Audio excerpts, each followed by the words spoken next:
teman-teman, pada video pembelajaran kali ini kita akan belajar tentang teks cerita fantasi. Kalian pasti sudah pernah melihat atau menonton cerita seperti Harry Potter, Beauty and the Beast, cerita fabel, ataupun cerita rakyat. Nah, kesemua cerita tersebut termasuk cerita yang bersifat fantasi atau imajinasi. Lalu, apa sih teks cerita fantasi itu? Teks cerita fantasi adalah salah satu jenis teks yang dikembangkan dengan bahasa naratif.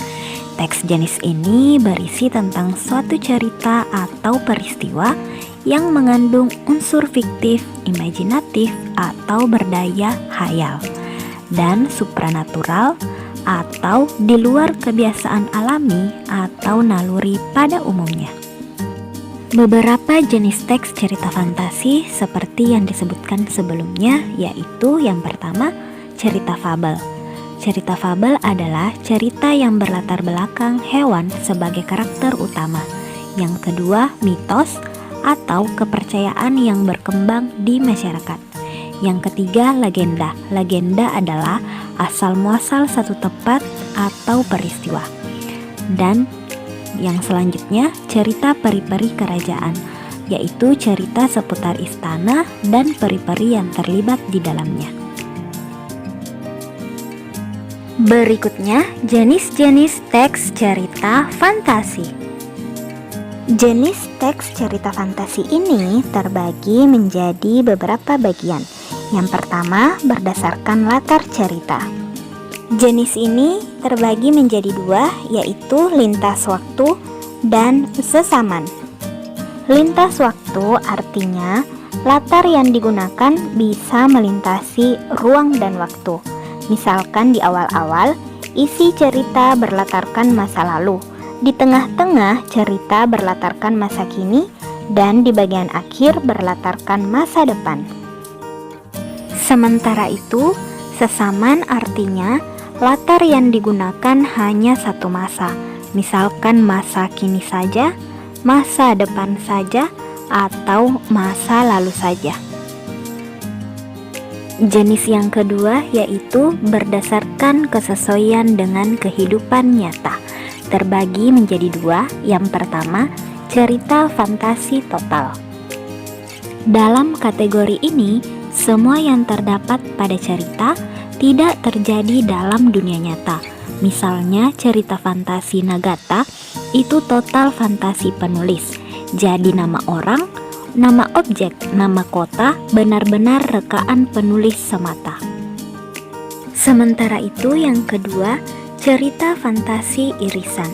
Cerita ini mengungkapkan fantasi, tetapi masih menggunakan nama-nama dalam kehidupan nyata, seperti memakai nama tempat yang ada dalam dunia nyata atau peristiwa yang pernah terjadi pada dunia nyata. Selanjutnya, ciri-ciri teks cerita fantasi. Yang pertama, cerita fantasi mengandung keajaiban, keanehan, atau kemisteriusan.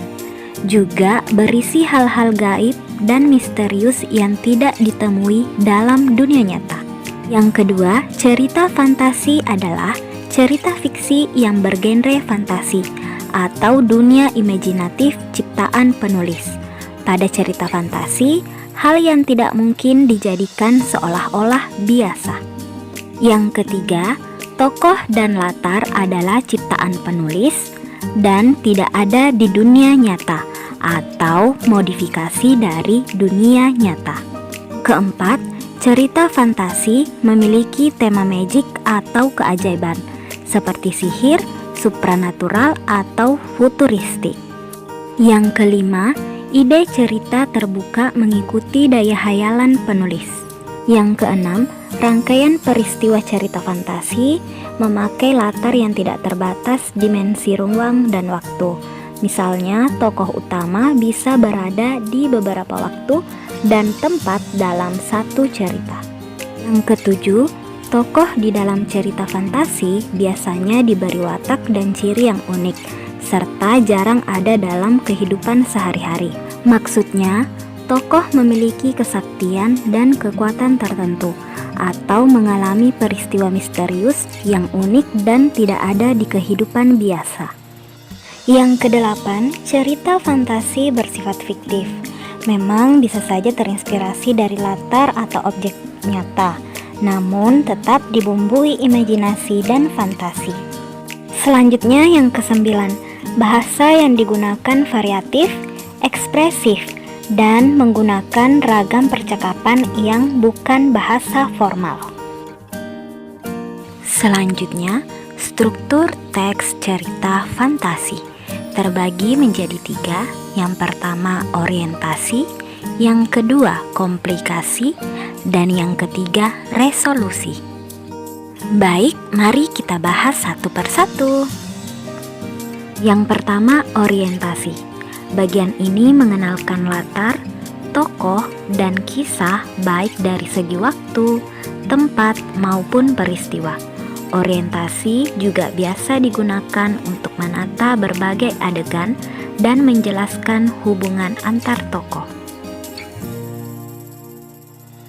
Yang kedua, komplikasi. Bagian ini konflik mulai muncul.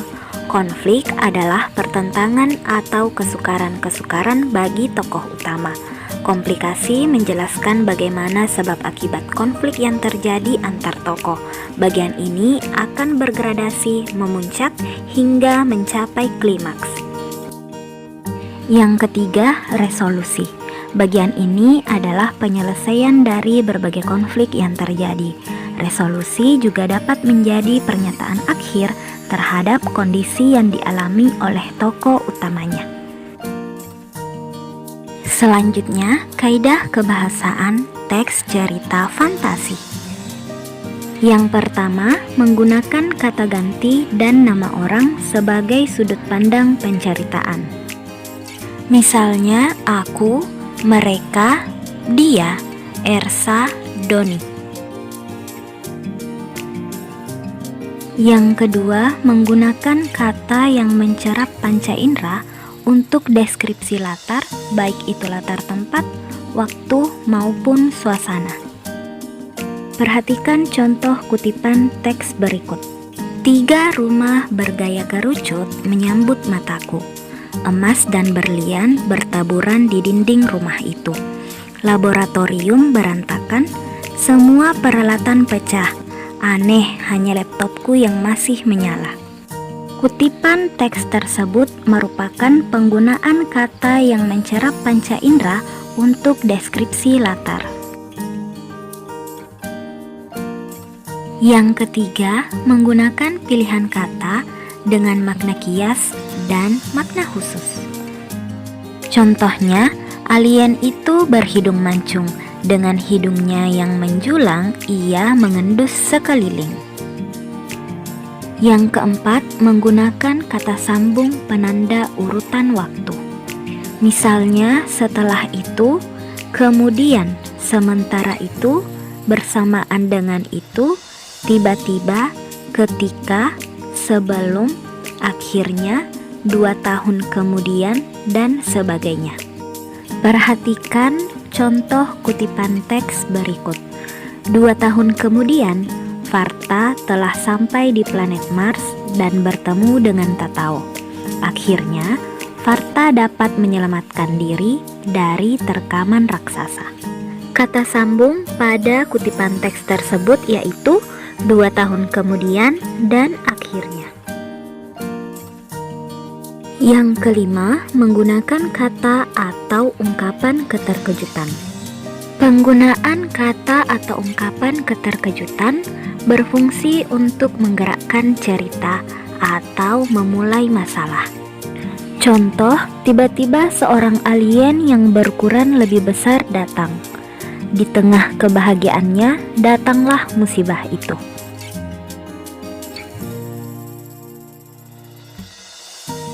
Yang keenam, menggunakan dialog atau kalimat langsung dalam cerita. Contohnya, raksasa itu mengejar kita. teriak Fona kalang kabut. Kalimat langsung pada kutipan teks tersebut ditandai dengan tanda petik 2. Penggunaan dialog atau kalimat langsung seperti contoh tersebut tentunya sering kalian lihat saat membaca cerita yang bergenre apapun itu.